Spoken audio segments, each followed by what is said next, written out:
Well, hey everybody, my name's Marc Gill. This is Marc's on the Grill, and today we're talking about competition-style St. Louis ribs on our Green Mountain Grill smoker. Now, we've got the smoker heated up to 275 degrees, and we're using a combination of fruit woods, apple, cherry.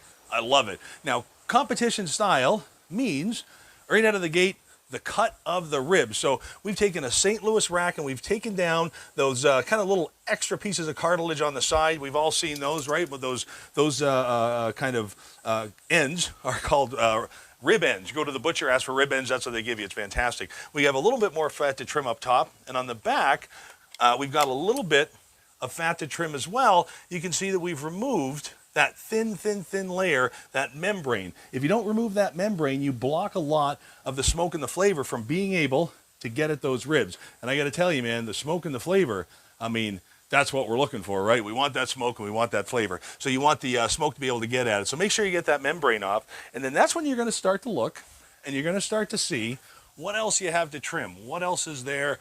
What else is kind of holding that nice triangle shape back? So if you've got any of these kind of little extra pieces of fat or anything like that sticking out, just take a second and go ahead and pop those off. Now, listen, we're just kind of doing the basics of competition style ribs. This is the kind of the basics of the prep that you're going to see at these competitions. Like I said, they're going to try and get it as uniform as possible, as square as possible. And remember, multiple racks of ribs are going to get done at the exact same time, because in the end, they're going to present kind of like that half a dozen really good racks. So you don't want to put all your eggs in one basket. You never know what can happen, whether it's a weird cut at the butcher, a little bit of grizzle on the inside. You really have a few things that are beyond your control. So let's go ahead and just get that off. Now, where it really comes time for you to shine, and I mean over time, you, me, we'll all get better at this part. That's a really good start. That's a really good base. You know what? At the end of the day, these guys at the competitions, if you've ever seen them, man, they're coming off like, I mean, it's like a right angle. It's insane how good they are.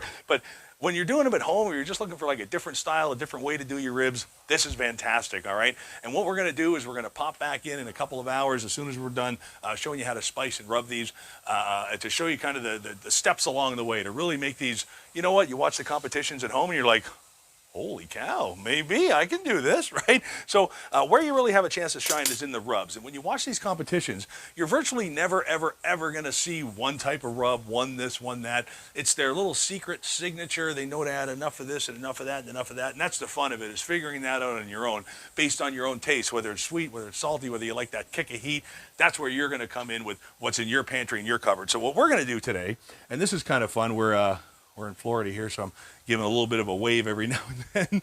Let me go ahead and bring us both up so we can talk and work at the exact same time. There we go. So what we're going to do is we're going to start with a little bit of Marc's on the Grill, salt, pepper, garlic. We're going to do a couple of layers here. We're going to build some flavors on these ribs, okay? And again, this is where you just get to be creative. What do you like? What's in the pantry? What do you dig on your pork, on your pulled pork, your ribs? This is where to do it. So a nice light layer. Like I said, what we're going to do here, we're going to do twice.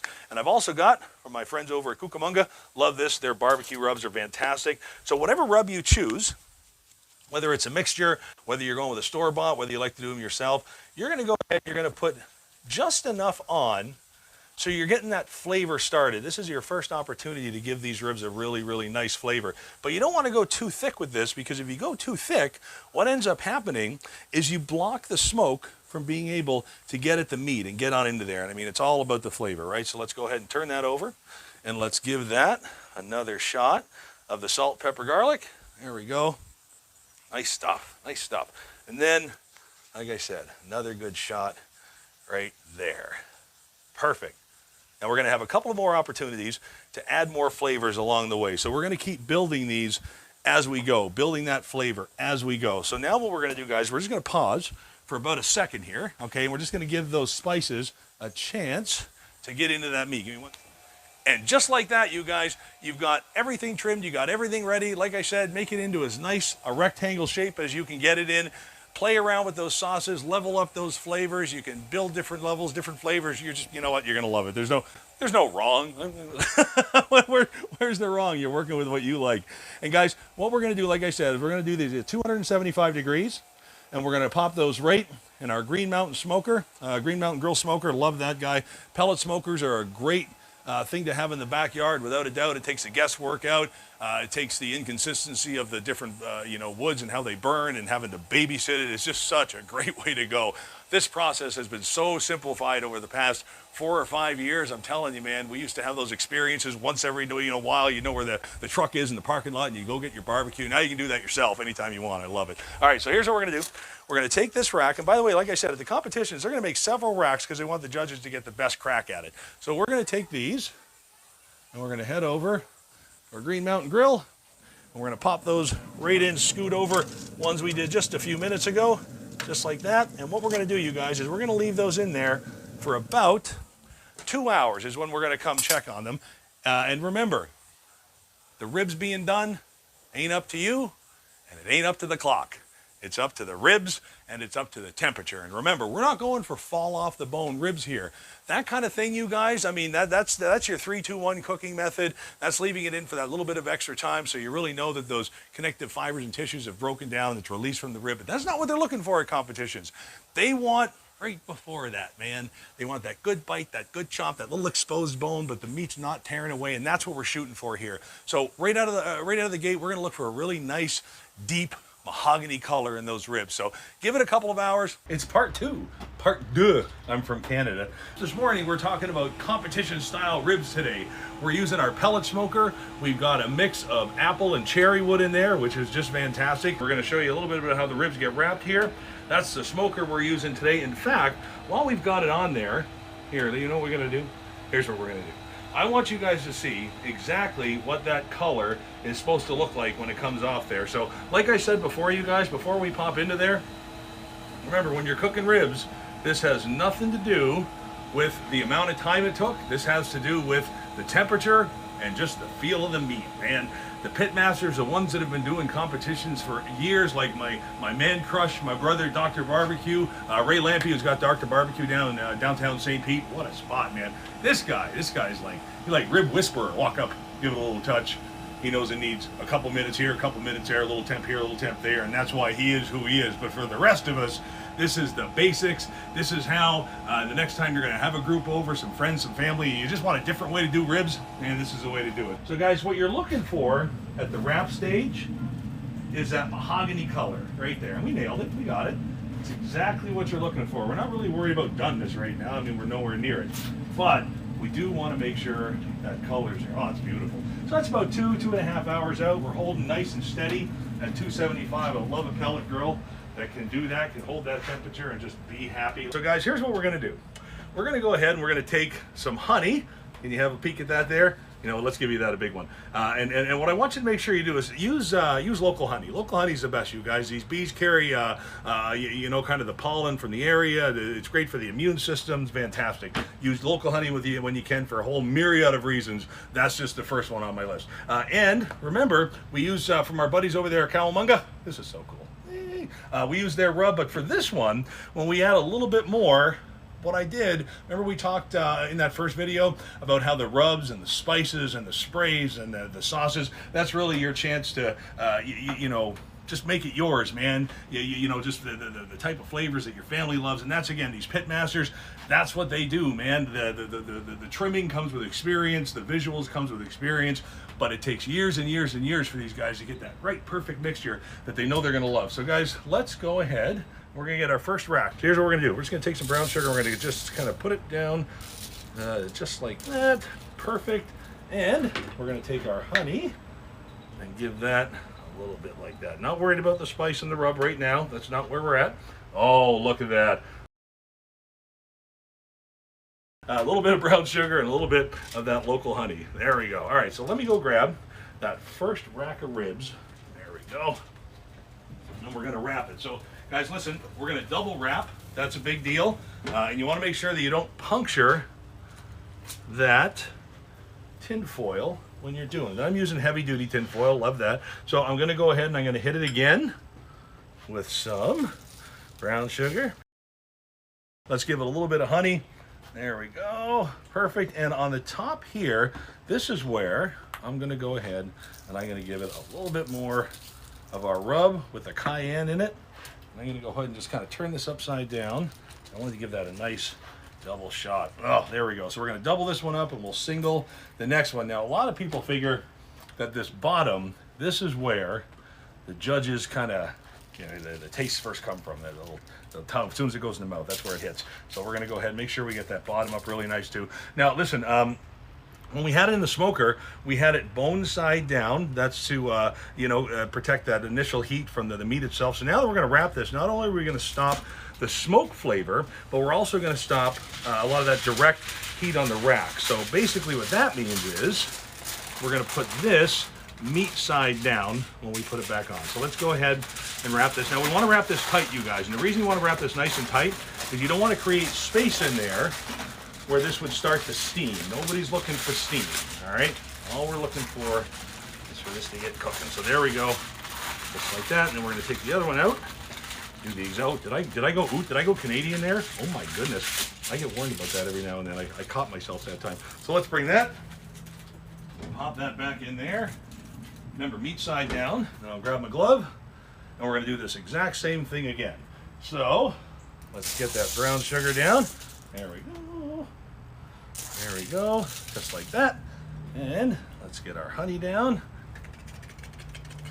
All right, perfect. We'll get our second rack. It's a little longer than the first one. And remember, we're gonna go meat side down. There we are. And now we'll grab a little more of our brown. Oh man, that looks good. Holy cow. What a great color on that. We're gonna grab that right like that. And what else we wanna do? Oh yeah, a little bit of our rub. Perfect. And a little more of that honey. I'm telling you, man, if you joined us earlier, then this is the second time you're going to hear this, but you probably heard on the news in your area that we are getting just hammered with red tide out here. And I tell you, the fly population has gone through the roof, driving me nuts. There we go. There's that double wrap. Like I said, be real careful around the bone edges that you're not puncturing the tin foil at all. And remember, make it nice and tight. We don't want to create that steam. So let's get that all rolled up into there. This is fun. Here's what I want you to know.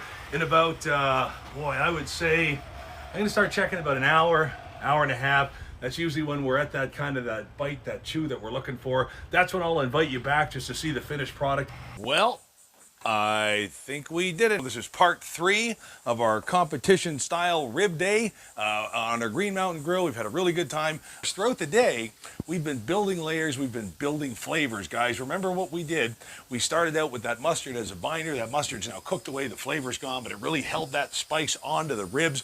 And we started with a little bit of that salt, pepper, garlic, not a lot, just to get that flavor going. And then on top, of course, we put our buddies at Cowabunga, we put their rub on. Not a whole bunch. We still wanted the smoke to be able to affect the meat, but not so little that we weren't able to really hit it with that flavor. And of course, we came on about 2 hours later when those ribs were a perfect mahogany color. They were beautiful, and that's when we did our wrap, a double wrap of high, what is it, that heavy-duty tin foil, being careful not to puncture it, being careful not to leave too much space and room so you didn't get a steaming effect. And now here we are. Oh, by the way, we also put on some brown sugar and some honey. So what's been happening over the last hour, hour and a half, I just checked them, they're looking pretty good, is that honey and that sugar has, of course, started to caramelize and mix with that incredible, beautiful rendering, the fat and the meat, and oh, just beautiful. And we're cutting this short of that fall off the bone rib. You know what I mean? The fall off the bone ones that, you know, it's almost legendary. It's lore, but it's not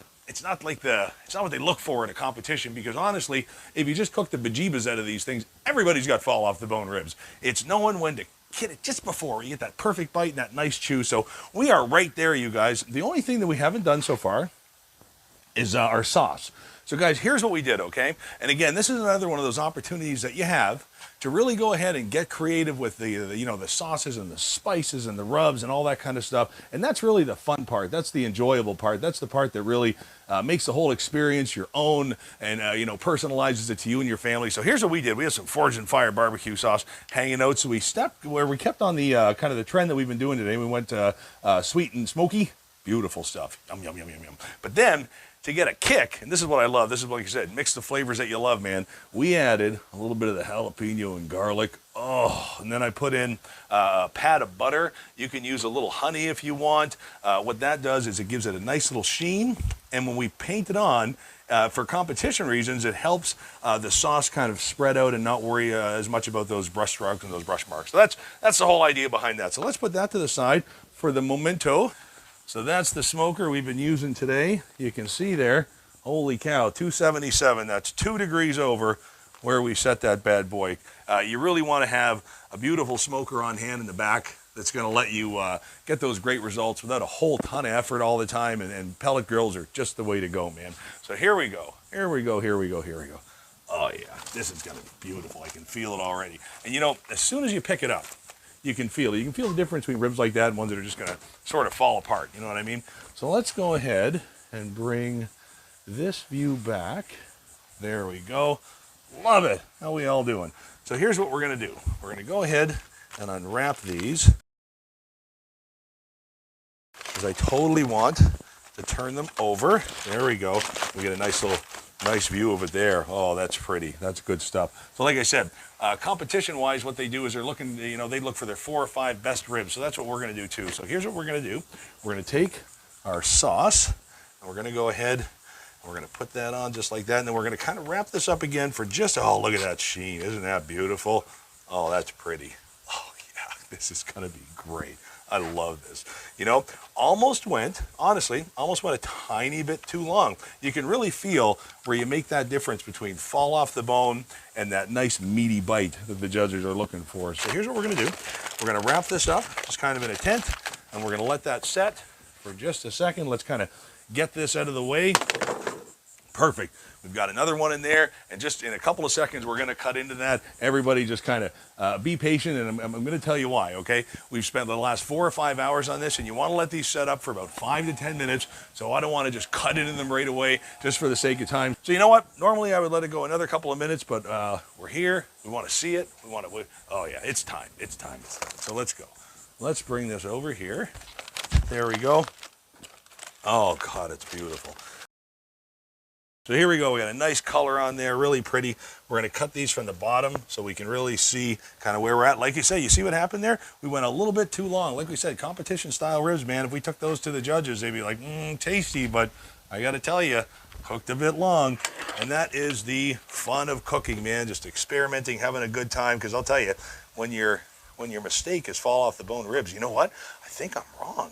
Oh my goodness, with these knives going through here, I'm going to hold this one up. This is actually terrific. Look at this. I love it. All right, I'm going to burn the bejeebas out of my hand for this one, but yep, there it is. Look at that. Oh, that's pretty. That's nice stuff. You guys see that? That's beautiful. Okay, so here's what we're looking for. So we've got a nice smoke ring there. We got a really nice smoke ring there. We got a beautiful bark, and when it comes to that bite, oh my goodness. Oh, that's so good, you guys. Here we go. There. You see that? That perfect bite. It's not dragging off the bone. It's still tender. It's right there. Oh, that's so good, you guys. Wow. Wow, wow, wow. The mixture of those sauces is so good. I can taste the honey. I can taste the sugar. That is fantastic, guys. Try your favorite rubs. Try your favorite sauces. Try these ribs. Man, that is something. I know we all go for that fall off the bone rib. These are special, man. When you get that little bit more of a bite and a little bit more of a chew. Yum. Good stuff. My name is Marc Gill. This is Marc's on the Grill. And that is today's competition-style ribs on the Green Mountain Grill. And my goodness, weren't they good. See you guys next time.